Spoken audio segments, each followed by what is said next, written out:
Father,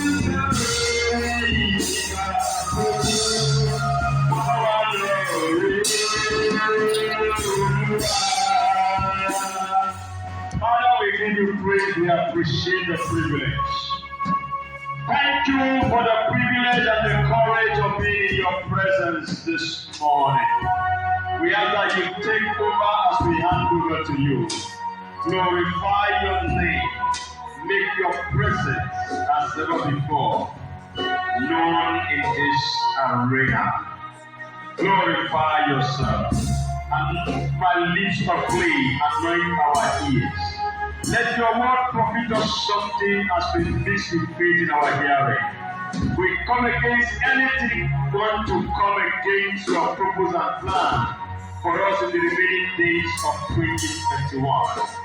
We put them under subjection. We say, powers that be, strange voices in an early community. Listen up.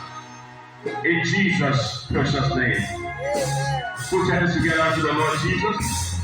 Hallelujah.